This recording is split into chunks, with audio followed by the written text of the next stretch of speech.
Salom do'stlar, bugun biz sizlar bilan 2010-yilda suratga olingan Sevgi va boshqa dorilar deb nomlangan romantik komediyasini ko'rib chiqamiz.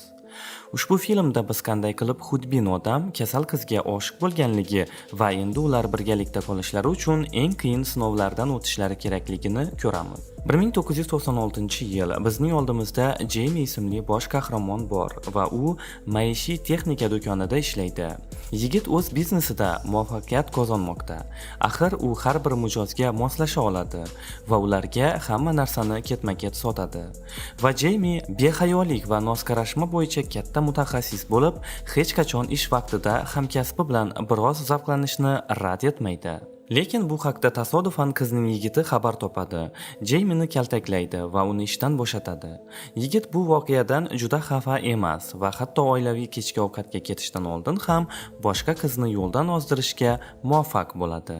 Qarindoshlari Jeymini ishdan bo'shatishganini bilib olishadi. Uning akasi yaqinda aksiyalarda katta boylik orttirgan. Unga dori sotish bo'yicha tijorat agenti sifatida ishlashni taklif qiladi. Bir muncha vaqt o'tgach, bosh qahramon turli xil mashg'ulotlarga borishni boshladi. U tabletkalar va ularni odamlarga qanday sotish haqida hamma narsani o'rganishni boshlaydi. Avvaliga u ko'p ish qila olmaydi, lekin vaqt o'tishi bilan u muvaffaqiyatga erisha boshlaydi va bu joyni egallab oladi. O'quv kurslarini o'tkazib, mashg'ulot ustasi bilan jinsiy yaqinlikda bo'lganidan so'ng, u boshqa shaharga ishlash uchun yuboriladi. Yo'lda murabbiy va hamkasbi Jeymiga unga bu ishning barcha nozik tomonlarini o'rgatadi. Kelganidan so'ng Jeymi kasalxona yaqinidagi barcha shifokorlarga o'z mollarini taklif qilish uchun murojaat qilishga harakat qiladi. Ammo u hech narsa qila olmaydi va hamma uni kasalxonada rad etadi. Jeymi raqobatchilardan birini ko'rib, u kotiba qizlarni manipulyatsiya va xarizmasidan foydalanib mahsulotni sotayotganini sezadi. Buni sezgan Jeymi ham birin-ketin kotiba qizlarni ilintira boshlaydi va ular orqali ichkariga kirib, raqobatchining dorilarini o'g'irlab axlat qutisiga tashlaydi. Imkoniyatni qo'ldan boy bermasdan, u o'z mahsulotlarini kompaniyada targ'ib qilish uchun ketma-ket barcha kotiblar bilan yotib turadi. Bir kuni Jeymi shifokorga bora berib, uni bir muddat yordamchisiga aylantirishini va shifokorlarning ehtiyojlarini yaxshiroq o'rganish va tushunish uchun kasalxonaga olib borishini so'raydi. Doktor rozi bo'lib, Jeymini kasalxonasiga yordamchi sifatida olib boradi. U yerda u birinchi marta 26 yoshida Parkinson kasalligiga chalingan qiz bilan uchrashadi. Uning ismi Meggi. U juda chiroyli va Jeymini qiziqtirgani aniq edi. Ammo uni ko'chada uchratganidan so'ng Meggi u hech qanday stajyor emasligini tushunadi. Jeymi undan kechirim so'raydi, ammo bu yetarli emas. Keyin qiz uni suratga oladi va haqoratlab ketadi. Kasalxona xodimlaridan biri bilan jinsiy yaqinlikda bo'lib yurgan Jeymi u orqali Meggining raqamini bilib oladi. Kutilmaganda Jorj, Jeymining ukasi, uning uyiga ko'chib keladi va qizi bilan uchrashganidan shikoyat qiladi. Bundan so'ng Jeymi Meggiga qo'ng'iroq qiladi va uni kofe ichishga taklif qiladi. Qiz kofe ichishga rozi bo'ladi va uchrashuvni tayinlaydi. Jeymi uni yo'ldan ozdirishga harakat qiladi, ammo uning barcha texnikasi unga ta'sir qilmas edi va Meggining o'zi uni hayratda qoldiradi. Qiz jinsiy yaqinlikni taklif qiladi. Ular uning uyiga kelishadi va hech qanday majburiyatsiz sevgi ishlari bilan shug'ullanishadi.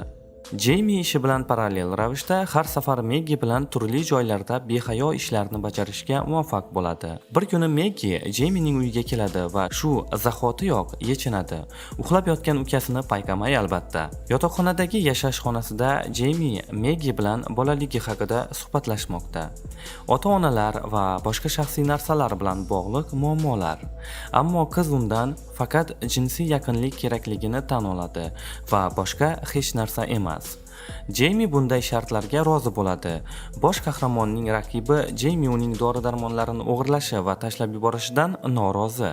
Bunday ishlari uchun u kaltaklanadi va Meggiga yaqinlashmaslik haqida ogohlantiriladi. Dori-darmonlarni sotish uchun kasalxonaga yana bir bor tashrif buyurganida, u raqib uni yana boplaganini bilib oladi.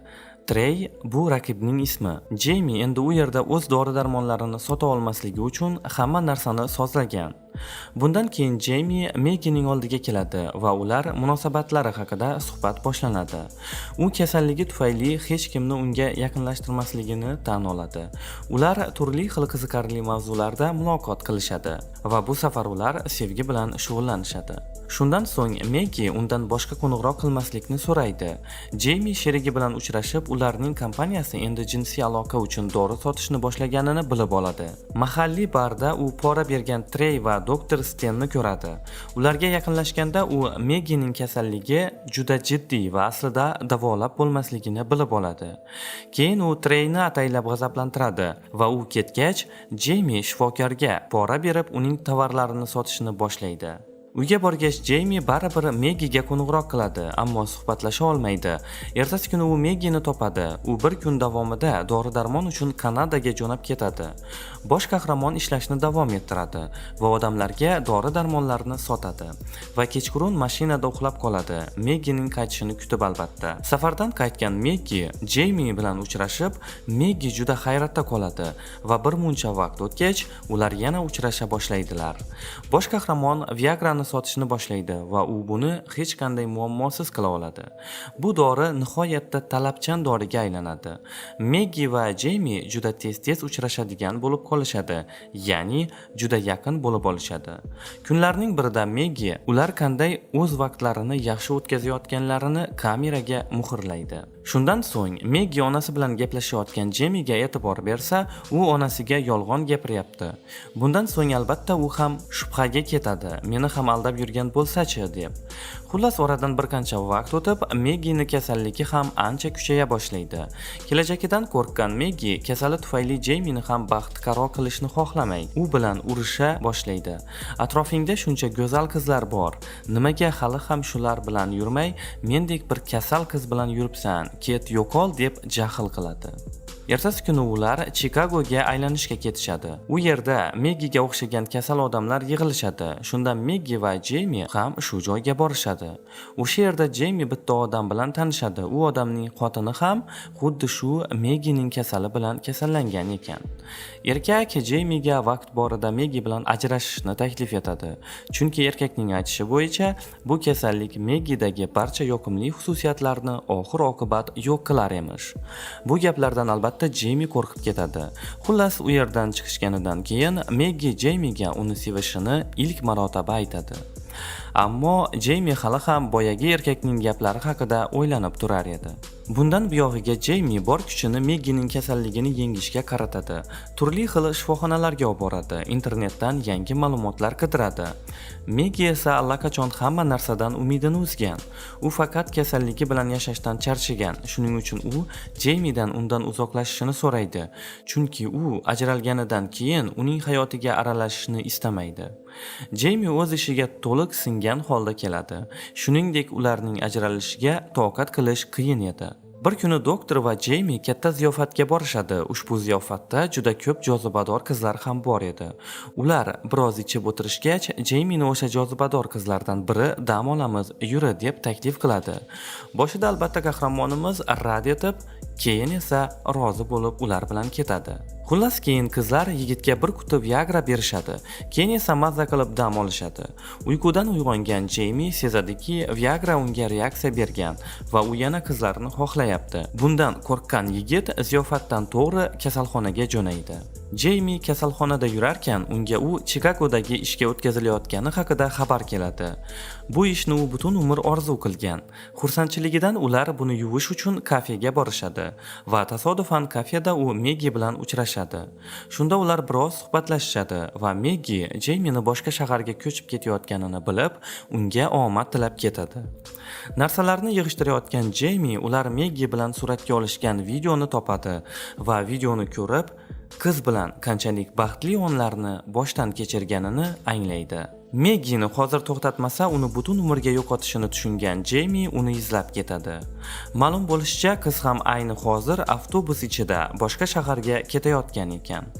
Avtobusning ketidan Jeymi yetib oladi va tinmasdan signal chalib, avtobusni to'xtatishga harakat qiladi va albatta buning uddasidan ham chiqadi. Ammo qiz uning bu xatti-harakatlaridan juda ham xursand emas edi, chunki ularga avtobus to'la odam qarab turishardi.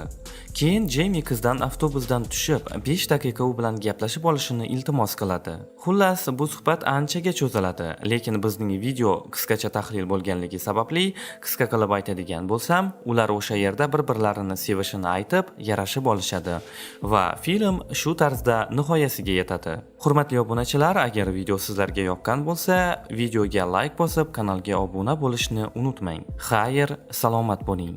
Aytgancha, ushbu filmni siz Telegram kanalimizga o'tib, bemalol to'liq ko'rinishda ko'rishingiz mumkin.